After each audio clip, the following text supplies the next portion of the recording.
I gave them everything I had, my home, my savings, my love, my time. Every day, I woke up thinking about how to make their lives better. My house, though old, was their sanctuary. Warm dinners, clean bedding, a door always open. I shared every penny saved from my modest accountant's salary so my son, Yaakov, and his wife, Katerina, could build their future. I sacrificed sleep, dreams, hours I could have spent on myself to make them feel secure. Love for my son was my compass, his happiness my reward. But what did I get in return? On my 58th birthday, when I hoped for even a drop of warmth, my daughter-in-law, Katerina, with a scornful smile, declared I didn't deserve even a cake. Her words cut like a knife, and my son, my Yaakov, whom I raised with such tenderness, stayed silent. His silence was worse than her mockery. It tore my heart apart. No birthday wishes, no glance of gratitude, only cold indifference. I waited for him to stand up for me, to say a single word in my defense, but he sat there, eyes lowered as if I were a stranger. In that moment, something in me broke. I realized my sacrifices, my efforts were meaningless to them. I could no longer endure this ingratitude, this pain. Gathering all my strength, I stood up, my voice trembling but firm. This is my house. You don't live here anymore. Get out. Katerina laughed as if I were joking, but I pointed to the door, and there was no hesitation in my eyes. They left, and I stood at the threshold, listening as their footsteps faded into the darkness. My heart clenched with fear. What would come next? But deep inside I felt relief. I had protected myself. I had said, enough. This house is mine, and I won't let anyone trample my dignity again. Before we dive into my story, let me know where you're listening in the comments and we'll continue. I woke to the soft warmth of sunlight spilling across my face, the kind of morning that felt like a promise. Today was my 58th birthday, and for a moment, I let myself feel like a child again, giddy with the hope of celebration. My bedroom, with its faded floral wallpaper and creaking floorboards, hummed with quiet possibility. I slipped out of bed, my bare feet brushing the cool wood, and chose a dress from the closet, a pale blue one, its delicate pattern softened by years of wear. I smoothed the fabric against my skin, its faint roughness grounding me. Maybe this year, I thought, Jacob will remember the cakes we baked together, his small hands dusted with flour. The house smelled of coffee brewing, sharp and bitter, as I moved through the morning with careful purpose. My home, old but loved, carried the weight of memories. Christmases with laughter, birthdays marked by candlelight. I wanted tonight to feel like that again. In the dining room, I spread a white lace tablecloth across the oak table, its edges frayed but elegant. I polished the old china, the plates clinking softly as I set them just so, each movement deliberate. The scent of roasting chicken and fresh rosemary filled the air, curling through the house like a warm embrace. A good dinner can make us a family again, I told myself, though a wry voice in my head added, or at least fool us for a night. By evening, the table glowed under the chandelier's soft light, candles flickering in their silver holders. Jacob and Caitlin arrived late, their footsteps heavy on the porch. My son's face was tight, his eyes avoiding mine as he mumbled a greeting. Caitlin, her dark hair sleek and her nails perfectly manicured, offered a thin smile that didn't reach her eyes. We sat, and the meal began in strained silence, broken only by the clink of forks. Then Caitlin's voice cut through, sharp as glass. This dress, Ellie, she said, her gaze flicking over me. It's quaint, like something from a thrift store. Her lips curled. Fitting, I suppose, for someone who's done so little. My throat tightened, heat rising to my cheeks. I looked at Jacob, waiting for him to speak, to defend me. But he stared at his plate, his fork scraping faintly. Caitlin leaned back, her voice dripping with mockery. A cake? Really, Ellie, you don't deserve one. What have you ever accomplished? The words landed like a slap, and something in me snapped. My chair scraped as I stood, my hand trembling but my voice steady. This is my house, I said, pointing to the door. Get out. Now. Caitlin's laugh was a short, incredulous bark. You're joking. Jacob's head jerked up, his voice soft but pleading. Mom, are you serious? I didn't waver, though my heart pounded. They gathered their things, Caitlin muttering under her breath, and the door slammed behind them. I stood on the porch, the night air cold against my skin, listening to the growl of their car fading into the dark. The street lamp flickered, casting shadows on the lawn, and the rustle of leaves filled the silence. Relief washed over me, sharp and fleeting, but fear crept in behind it. I did it, I thought, my fingers gripping the doorknob. But what now? This is my home, and I'll protect it. The dining room was too quiet the next morning, the air heavy with the ghost of last night's fight. I sat at the table staring at the cake I'd baked, its frosting now cracked and dull, like a promise left to wither. The smell of yesterday's chicken lingered, faintly sour, and the tick of the grandfather clock echoed through the house. My fingers traced the edge of a plate, still sticky with glaze. They're gone, I thought, and I'm left with this. I leaned back in the chair, the wood creaking under me, and let my mind drift to the past. I was young once, full of dreams that felt as real as the notebook I'd filled with stories. I'd sit under the oak tree in my parents' backyard, the smell of fresh-cut grass sharp in the air, and write until my hand cramped. I wanted to be a writer, to weave worlds that made people feel. Then there was Tom, my first love, with his crooked smile and promises of forever. We'd lie on a blanket under the stars, his warmth beside me, and I believed love could carry us anywhere. But Tom left, and with him went the illusion that dreams were eternal. I thought love and stories would save me, I thought now, a bitter smile tugging at my lips. Life had other plans. When Jacob came along, everything changed. He was my world, his tiny hands clutching mine, his laughter filling the empty spaces Tom left behind. I gave up the writing courses I'd saved for, pouring the money into Jacob's piano lessons instead. I skipped a trip to Paris, my one chance to see the world, so I could buy him a computer for school. I worked nights, my back aching as I balanced ledgers, to pay off his student loans. Every choice was for him, every sacrifice a thread tying us together. I thought one day he'd look at me and say, "Mom, thank you."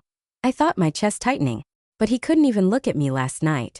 I stood, pacing the house, my fingers brushing Jacob's old jacket hanging by the door. Its leather was worn, the zipper stiff. In his old room I found a book he'd loved as a boy, its spine cracked from rereading.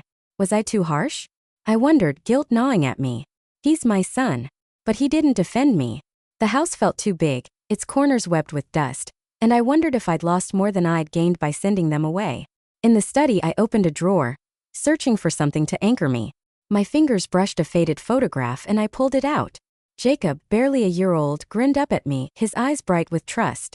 My throat closed and a tear slipped down my cheek, warm and heavy. I pressed my thumb to his face, as if I could reach back to that moment. I gave him everything, I thought, and he couldn't give me a glance. But as the tear fell, I wiped it away, my jaw tightening. "I won't give up," I whispered, setting the photo back in the drawer. The house was still mine, and so was my strength. The house felt different now, as if it had turned its back on me. I wandered through its rooms, my footsteps muffled by the rugs, my hands grazing surfaces that no longer felt like home. The shelf where Caitlin's crystal vase once stood was bare, its absence a quiet accusation.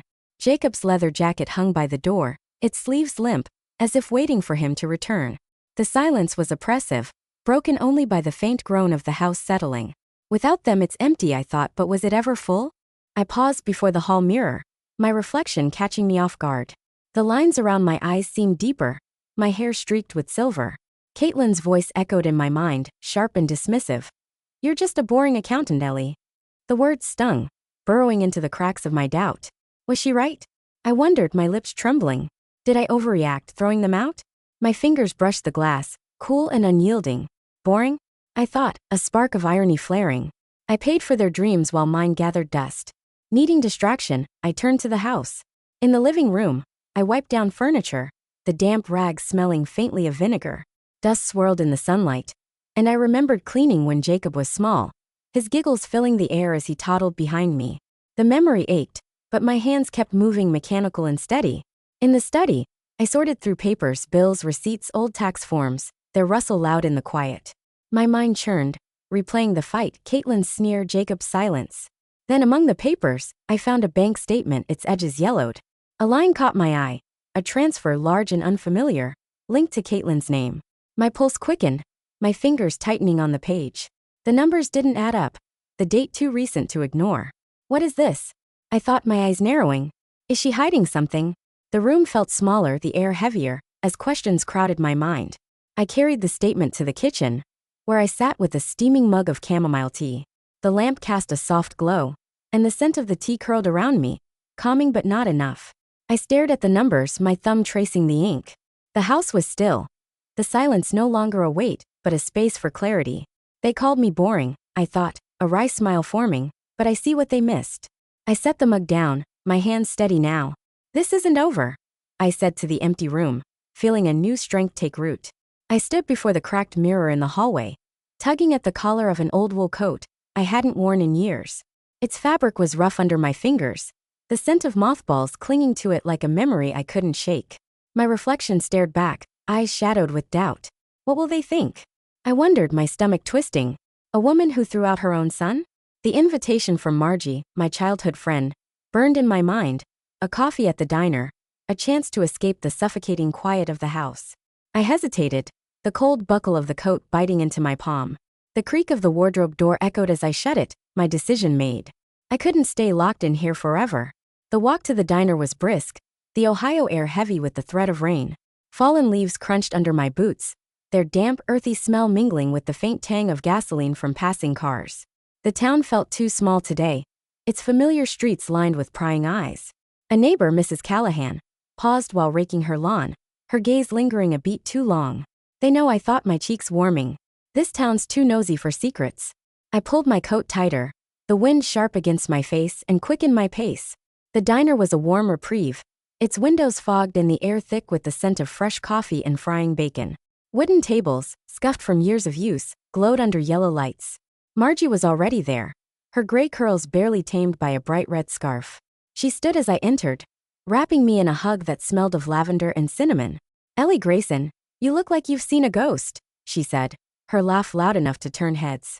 She ordered us apple pie before I could sit, the waitress setting down plates with a sticky thud. I spilled the story, Jacob's silence, Caitlin's venom, the moment I pointed to the door. Margie listened, her eyes sharp but kind, cutting into her pie with precision. When I finished, she leaned back, her fork tapping the table. "Ellie, you finally showed some teeth. Good for you." Her voice was firm, a grin breaking through. "That Caitlin thinks the world spins for her manicure. You did what you had to." Her words landed like a spark, warming something inside me. Stronger than I think? I wondered. A smile tugging at my lips. Maybe. But then I noticed them.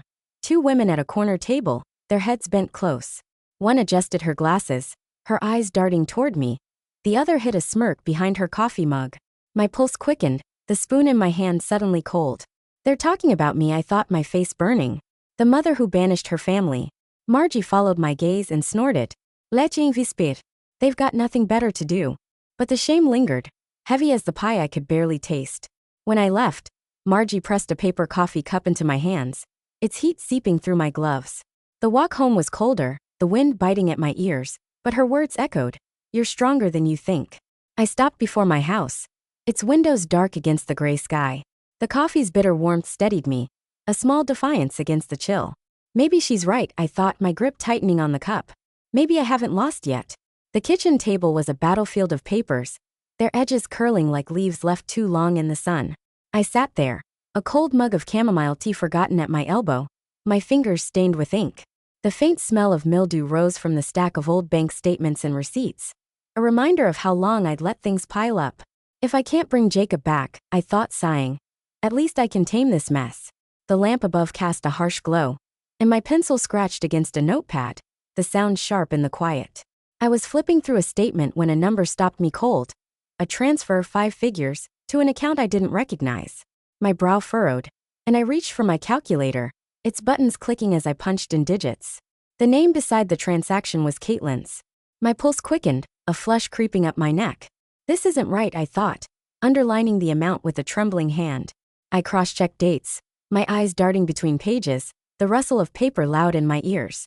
The numbers didn't lie, but they didn't add up either. A memory surfaced unbidden. Caitlin, sitting across this very table months ago, her voice syrupy as she asked for a little help with her business.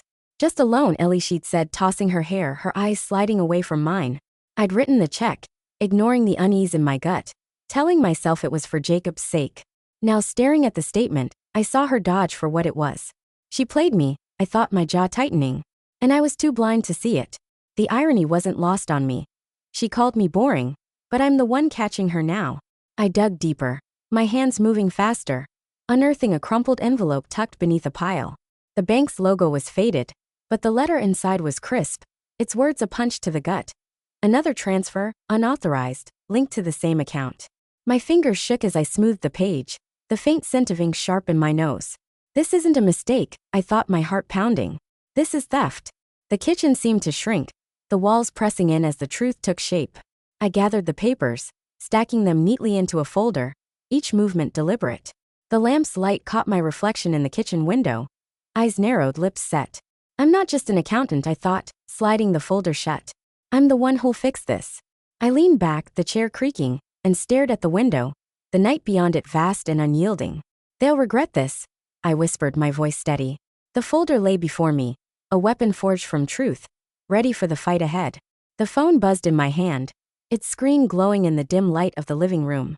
I sat in the old armchair, its faded fabric rough under my fingertips, the faint smell of dust rising as I shifted. Jacob's name flashed across the screen, his message brief. Can we talk? Park by the library, noon. My heart thudded, a mix of hope and dread. He wants to talk, I thought, my fingers hovering over the keys. But will he listen? The chair groaned as I stood, the room too still, the air heavy with the weight of what was coming. The park was quiet when I arrived, its bare trees stark against a slate-gray sky. The air carried the damp scent of fallen leaves, and gravel crunched under my shoes as I walked to a bench. I remembered this place, pushing Jacob on the swings, his laughter echoing as he begged to go higher. Now he approached, his shoulders hunched, his jacket scuffed at the elbows. He looked older, tired, his eyes flicking away from mine as he Saturday. Hey Mom, he said, his voice low, almost swallowed by the wind. The conversation turned sharp fast. You didn't have to kick us out, he said, his hands shoved deep in his pockets. You made it about you like always. His words cut, each one a blade I hadn't expected. I took a breath, steadying myself. Jacob, I found something, I said, my voice even. Bank statements. Transfers to Caitlin's name. Money I didn't approve. He scoffed, shaking his head. You're blowing this out of proportion, Mom. You always do. His dismissal stung. But I pressed on, my fingers curling into fists. I'm not imagining this. She's hiding something. He stood pacing, his boots kicking up gravel. You're obsessed with control, he said, his voice rising. You broke our family over a stupid fight. The accusation burned. But I rose too, my eyes locked on his. I won't let you or Caitlin walk over me anymore, I said, my words clear, though my throat ached with unshed tears. I deserve better. He froze, his mouth opening then closing. For a moment, I thought he'd apologize, but he just looked away, the silence louder than his words. I turned and walked away, my steps steady despite the ache in my chest. The wind whipped at my scarf, carrying the distant sound of children playing. He's defending her, I thought, a bitter irony settling in. His wife, who's betraying him, over the mother who gave him everything. The park faded behind me, the path stretching ahead like a challenge. This isn't the end, Jacob, I thought, my resolve hardening. I'll prove I'm right. The garden behind my house was a tangle of neglect, a mirror of the chaos I felt inside. I stood there, gripping a pair of rusty pruning shears, their handles biting into my palms. The morning air was crisp, heavy with the scent of wet soil and decaying leaves. Weeds choked the flower beds, their roots stubborn as my doubts. If I can't fix my family, I thought, my breath visible in the chill, maybe I can fix this. My hands trembled, not just from the cold, but from the weight of Jacob's words in the park, still raw. I tightened my grip and started cutting. Each snip was a small rebellion, against the weeds, against the ache in my chest. The shears rasped through brittle stems, and the ground crunched under my boots as I yanked out roots, dirt clinging to my fingers. My back ached, sweat beading despite the autumn bite. But there was a strange relief in the work. Look at me, I thought, a wry twist in my mind, conquering dandelions. Caitlin would have laughed.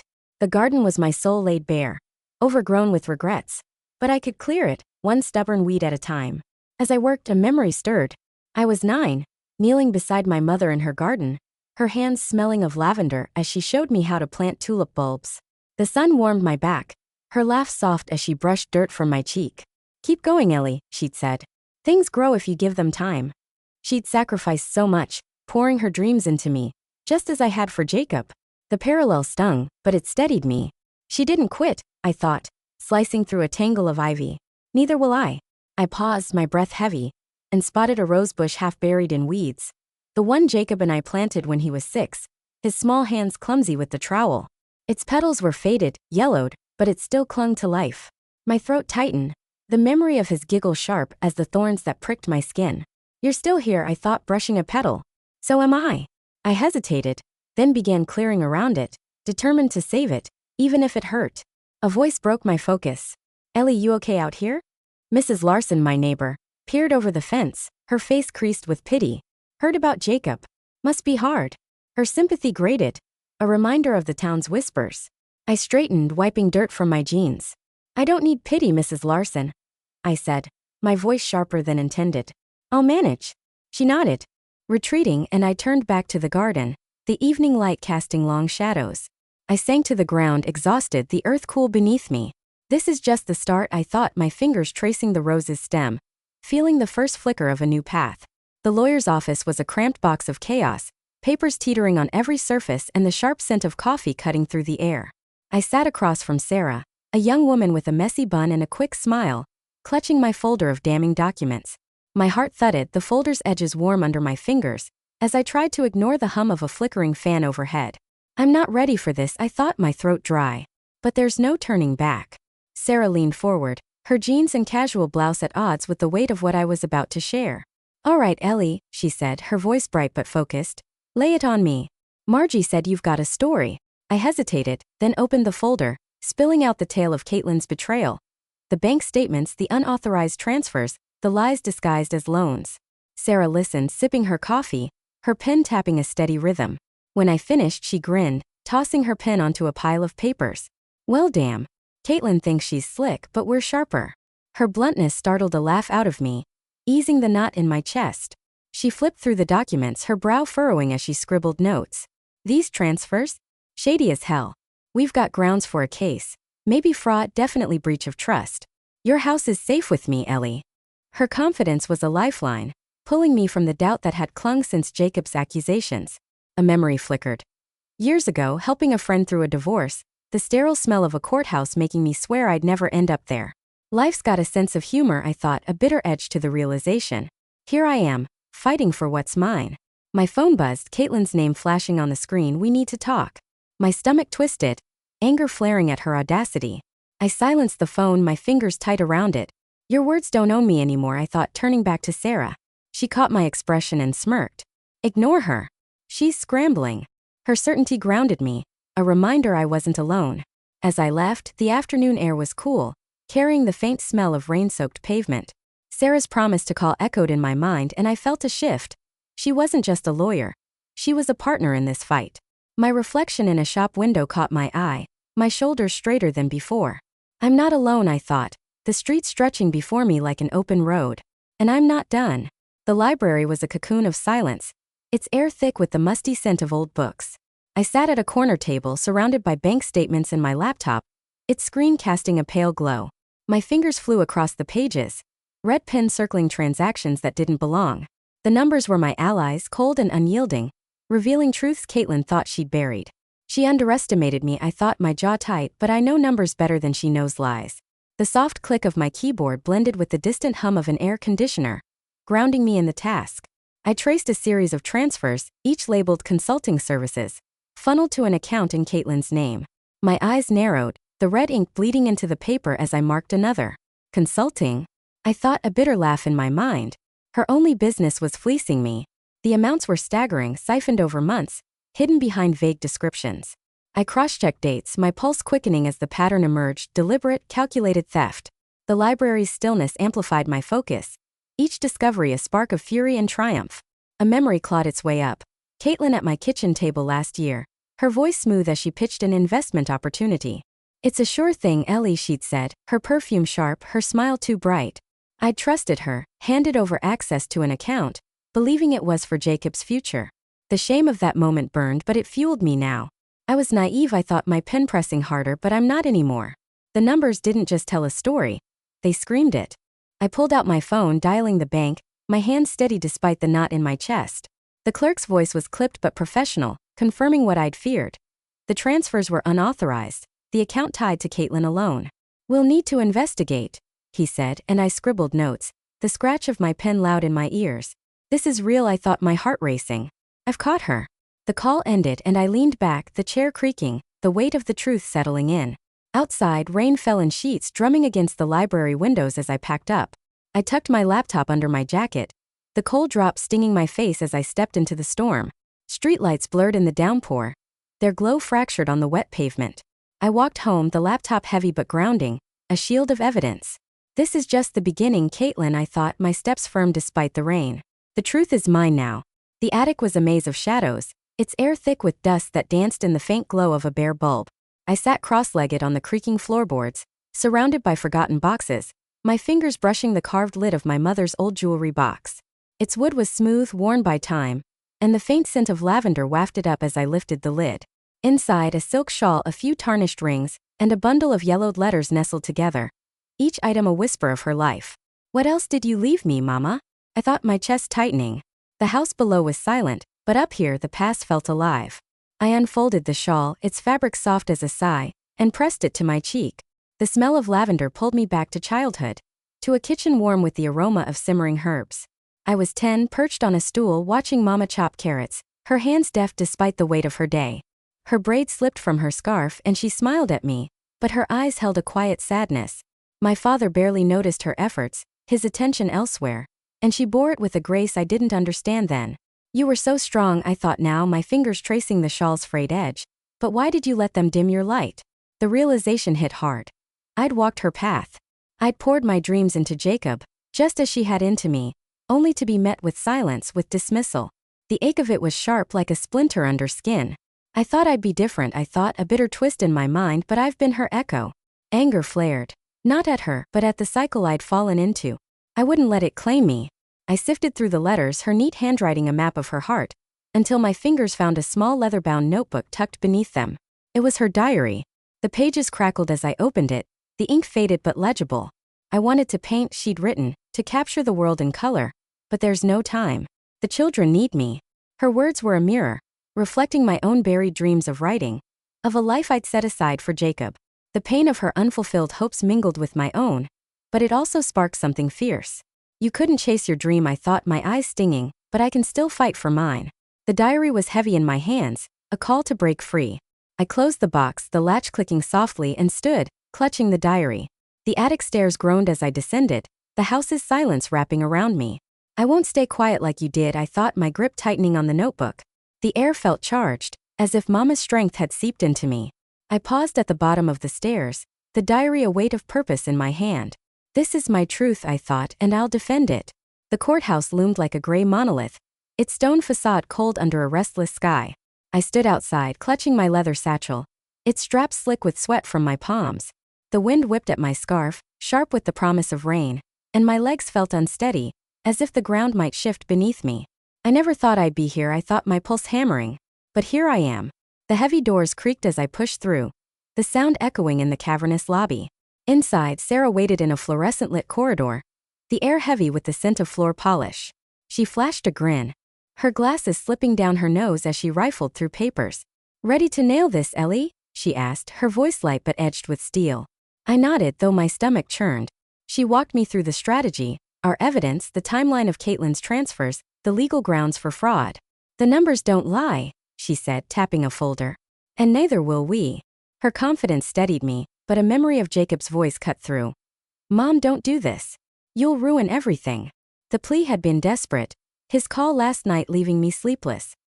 "He's my son," I thought, my throat tight, "but I can't let her win." The courtroom was stark, its wooden benches polished to a sheen, the air thick with the smell of varnish. Caitlin sat across the aisle, her navy suit crisp, her posture rigid. Her eyes flicked to mine, then away, a tremor in her fingers betraying her calm. Sarah stood, her voice clear as she laid out the case. The unauthorized transfers, the falsified records, the betrayal of trust. Each word was a brick in the wall we were building, and pride swelled in me, though fear lingered. This could end things with Jacob, I thought, my hands clasped tight.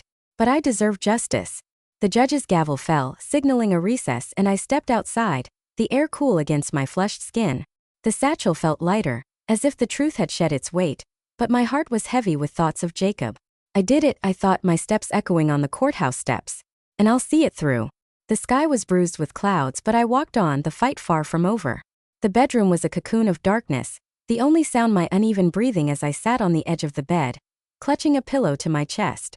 Tears slipped down my cheeks, warm and silent, soaking into the cotton.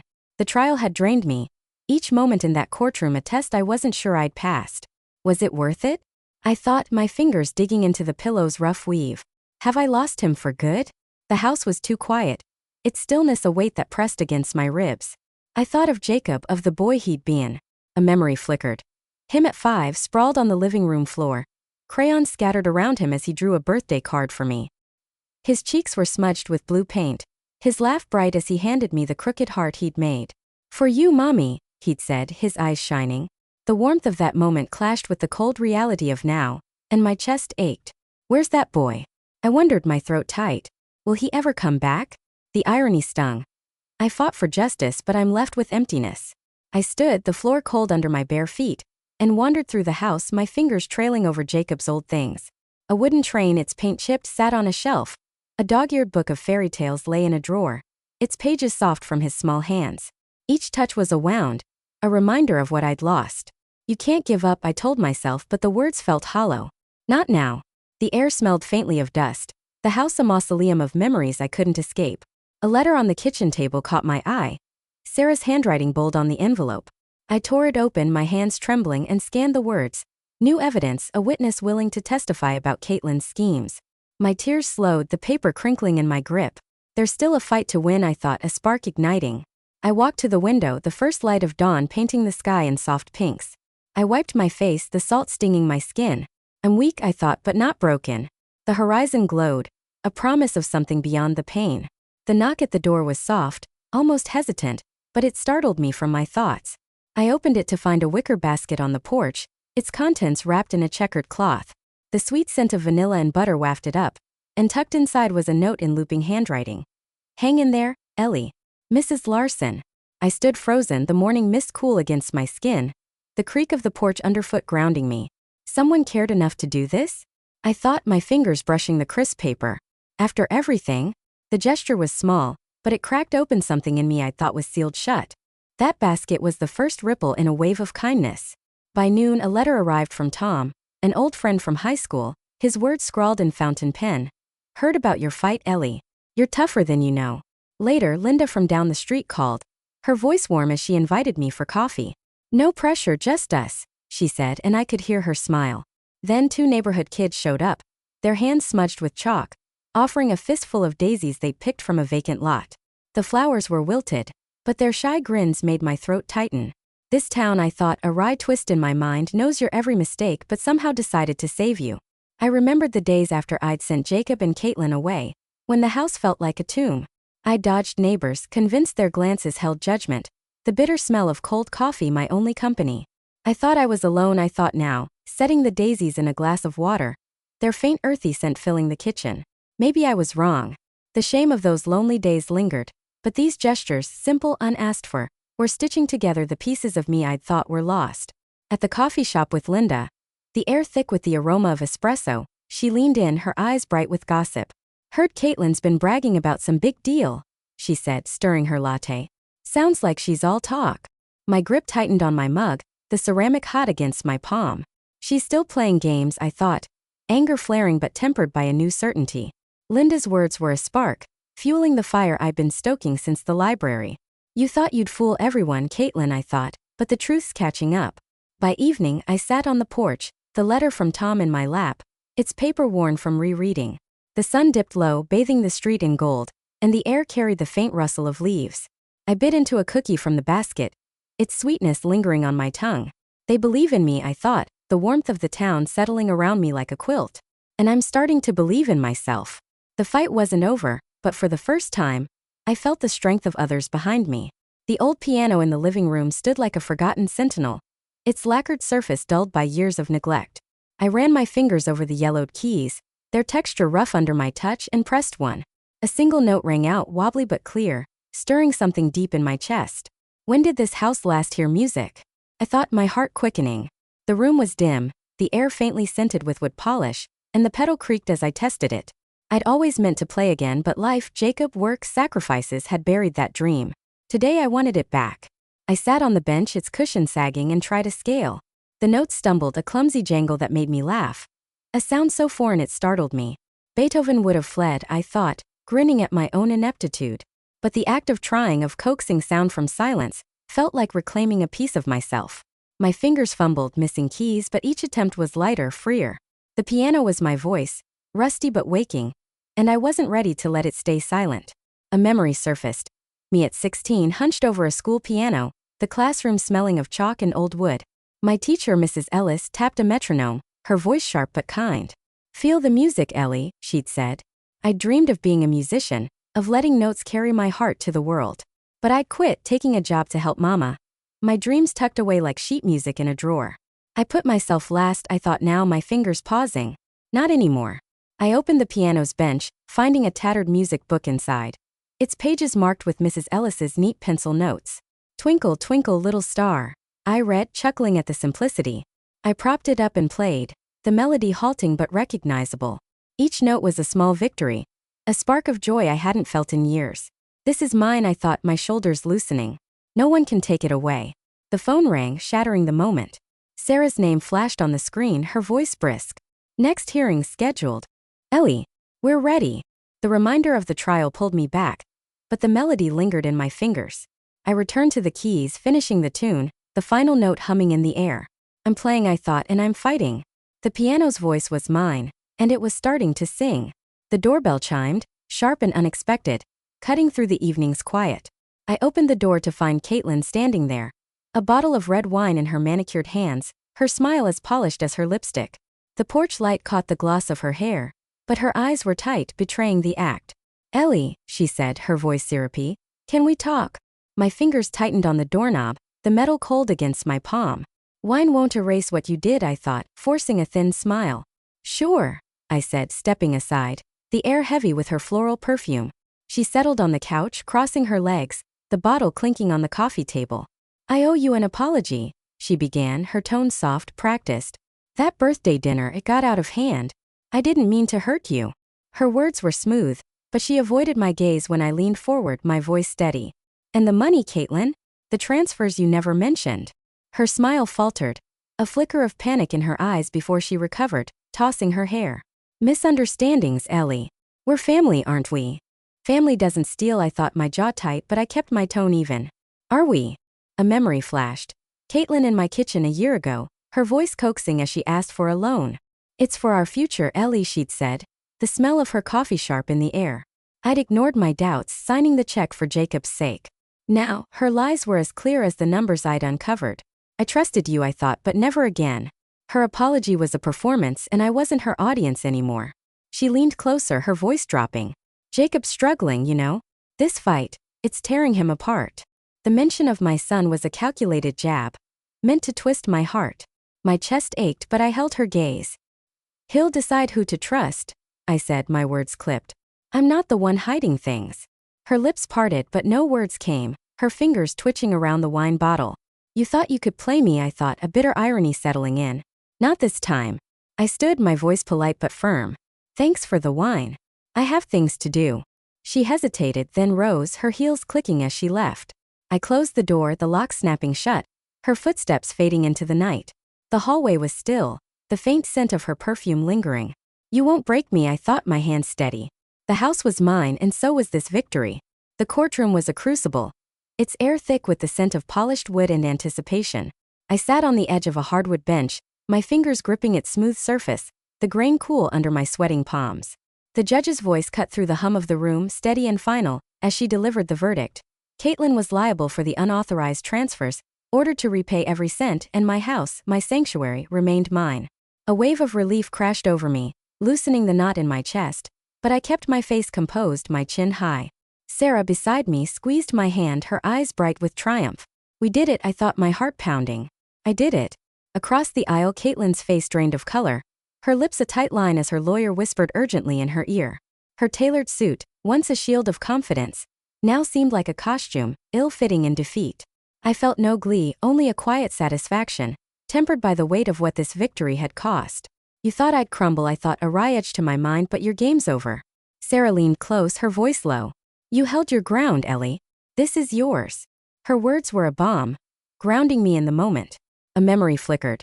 Nights hunched over ledgers, the blue glow of a calculator casting shadows as I balanced accounts to pay for Jacob's college. My eyes had burned, my back ached, but I'd done it for him, believing it would bind us. Now this win wasn't for him. It was for me, for the woman who'd given everything and refused to be erased.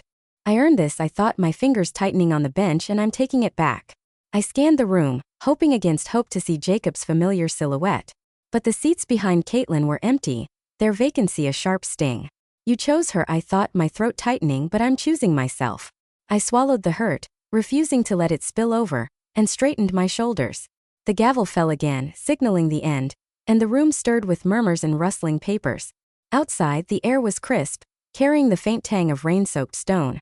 Sarah hugged me, her laughter bright, but my thoughts lingered on Jacob. The courthouse steps felt solid under my feet, each one a marker of my strength. I won, I thought, the wind cool against my face, but why does my heart still ache? The sky was heavy with clouds, but I walked on, pride and sorrow intertwined, carrying the weight of my truth. The knock at the door was tentative, almost lost in the patter of evening rain. I opened it to find Jacob standing there, his shoulders hunched under a worn jacket, the damp air carrying the scent of wet asphalt. His face was drawn, his eyes avoiding mine, and my heart lurched. You're here, I thought, my fingers frozen on the doorknob. But why now? I stepped back, gesturing him inside, the faint glow of a table lamp casting shadows across the hallway. We settled in the living room, the air heavy with the scent of a cedarwood candle flickering on the mantel. Jacob sat on the edge of the couch, his hands clasped tight, the silence between us thick with unspoken words. I wanted to talk, he said finally, his voice low, almost swallowed by the rain outside. About everything. I nodded, my throat tight, and waited. He shifted, his jacket creaking. Caitlin messed up, okay? But she didn't mean to hurt you. The words stung, his defense of her a blade I hadn't braced for. You're still shielding her, I thought, a bitter twist in my mind, but who stood up for me? I leaned forward, my voice steady despite the ache. She stole from me, Jacob. From us. And you stayed silent when I needed you. His eyes flicked to mine, then away, his fingers twitching. I didn't know how to fix it, he mumbled. I thought you'd overreacted. The admission hurt, but I pressed on, my words careful but firm. I fought for my truth. It hurt to feel you turn away. The candle's flame wavered, its light catching the tension in his jaw. A memory surfaced. Jacob at 8, wobbling on a bike as I ran beside him, the grass soft under our feet, his laughter bright as he found his balance. You got me, Mom, he'd shouted, his trust absolute. Now that trust felt like a ghost and my chest tightened. Where's my boy? I thought, my hands clasped to keep them still. Can we find him again? He exhaled, his voice softer. I need time to think, Mom. But I hear you. It wasn't an apology, but it was a crack in the wall between us, fragile but real. I'll always be your mother, I said, my eyes steady. But I'm done being a doormat. He nodded, a small reluctant gesture, and the silence returned, heavy but not hopeless. I stood, leading him to the door, the rain louder now. As he stepped into the dark, his figure blurred by the downpour, I thought, I'll wait, but I won't stop living. The night swallowed him and I closed the door, hope and sorrow mingling in my breath. The old oak desk in my study was scarred but sturdy, its surface catching the golden light of a late afternoon sun. I sat there, a pen poised over a blank sheet of paper, its crisp edges stark against the wood. My heart raced, a mix of fear and exhilaration, as if I were standing on a cliff's edge. I've wanted this forever, I thought, the pen's weight unfamiliar in my hand. So why is it so hard? The room smelled faintly of ink and dust, a bumblebee's hum drifting through the open window, urging me to begin. I pressed the pen to the page, the first words shaky. It started on my birthday when my world broke. I paused, crossing out a clumsy phrase, then wrote again, the sentences spilling out like a confession.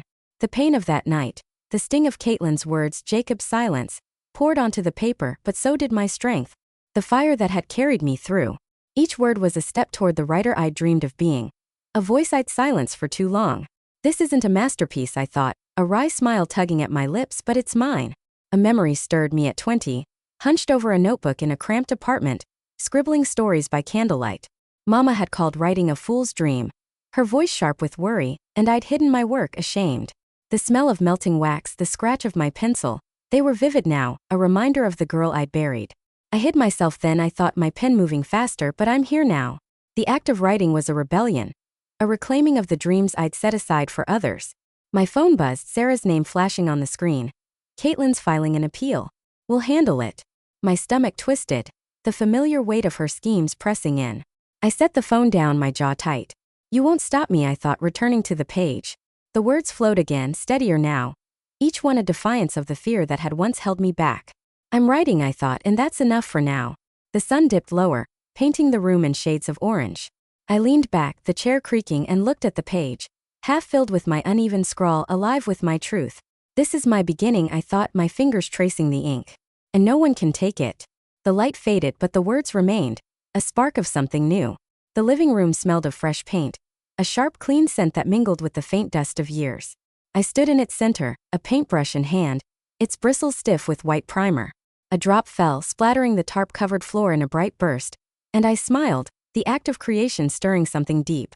This house has seen my tears, I thought, dipping the brush again. Now it'll see my strength. The morning light streamed through the windows, catching the breeze that rustled the plastic sheeting under my feet. This was more than a renovation, it was a reclamation. I painted in broad strokes, my arms aching as the faded walls transformed, each swipe erasing a layer of pain.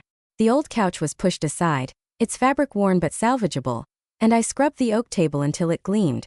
The work was grueling, sweat beading on my brow, but every effort felt like a stitch in a wound.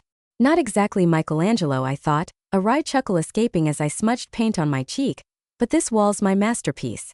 The house was my soul, scarred but standing, and I was making it whole again. A memory crept in unbidden. The night of the fight, right here, Caitlin's laughter cutting like glass as Jacob looked away. The air had been heavy with the scent of cold coffee, my heart fracturing with every word. They tried to break me here, I thought, my brush pausing, but I'm painting over their marks. The pain lingered, but it fueled me. Each stroke a declaration that this space was mine. I wouldn't let their shadows define it. As I moved a bookshelf, a small card slipped out, fluttering to the floor. I picked it up, my breath catching. A child's drawing of a house, stick figures labeled Mom and Me, signed by Jacob in wobbly crayon. For Mama it read. My chest tightened, the memory of his small hand in mine vivid. I still love you, I thought, my fingers trembling, but this house is mine. I hesitated, then tucked the card into a drawer, choosing to move forward. The past could stay, but it wouldn't hold me. The doorbell rang and Linda appeared, a bucket of cleaning supplies in hand. Heard you're fixing the place up, she said, her grin wide. Over coffee she shared gossip. Word is Caitlin's left town. Packed up and gone. My pulse quickened, a mix of relief and suspicion. Running won't erase what you did, I thought, but I focused on the wall, now gleaming white. Linda grabbed a roller, her laughter filling the room. I stepped back, the paint sheen catching the light. This is my home, I thought, pride swelling. And my new start. The kitchen was alive with the scent of vanilla and warm sugar, the air sweet as I swirled frosting onto a chocolate cake. My hands, dusted with confectioner's sugar, moved with care, the knife's blade glinting as I smoothed the edges. Laughter spilled from the living room, a chorus of voices. Margie's booming chuckle, Sarah's quick wit, Linda's soft hum. Today was my 59th birthday, and the house, freshly painted and glowing, buzzed with the warmth of friends who saw me, truly saw me. A year ago, I was broken, I thought, a smile tugging at my lips. Today I'm whole. The living room was a tapestry of light and sound. Candles flickered on the table, their flames dancing. A vase of roses from Linda filled the air with a delicate scent. Sarah raised a glass, her grin wide. Margie, her scarf bright as ever, launched into a story about her old neighbor, her voice carrying over the clink of glasses. Ellie, this cake's a damn sight better than anything Caitlin could have dreamed up, she said, winking. I laughed, the sound freer than it had been in years. Last year, I didn't deserve a cake, I thought, irony sharp in my mind. This year, I baked it myself. A memory surfaced, raw and vivid. My last birthday, the dining room cold with Caitlin's words. You don't deserve a cake, Ellie. Jacob's silence had been louder, his eyes fixed on his plate. The sting of that night, the smell of extinguished candles had haunted me. Now surrounded by laughter, I saw how far I'd come. They took that day from me, I thought, setting the cake down. But I've taken my life back. The pain was a scar, not a wound, and I wore it with pride. A letter on the counter caught my eye, slipped in with the mail that morning. Jacob's handwriting, uneven but familiar, stared up at me. I opened it, my fingers careful, and read his words. I'm sorry, Mom. I need time, but I'm trying. No promise of a visit, no certainty, but an apology, fragile and real. My heart ached, but I folded the letter, tucking it away. I'll wait, I thought, but I won't stop living. The wisdom of acceptance settled over me, calm and steady. The room hushed as I stood by the cake, the candles glow warm on my face. Make a wish, Ellie, Sarah called, and I closed my eyes, the laughter fading to a soft hum. I wished for peace, for the strength to keep going. I blew out the candles, the smoke curling upward, and opened my eyes to cheers and hugs. The cake's sweetness lingered on my tongue, the moment a gift I'd given myself. This is my home, I thought, and my beginning. The night stretched on, alive with possibility. If you liked this story, please don't forget to like this video, subscribe to the channel, and write in the comments what impressed you the most about this story. Also, we recommend you to listen to our previous story. It is even more shocking. Just click on the box on the left to play it. Thank you for watching.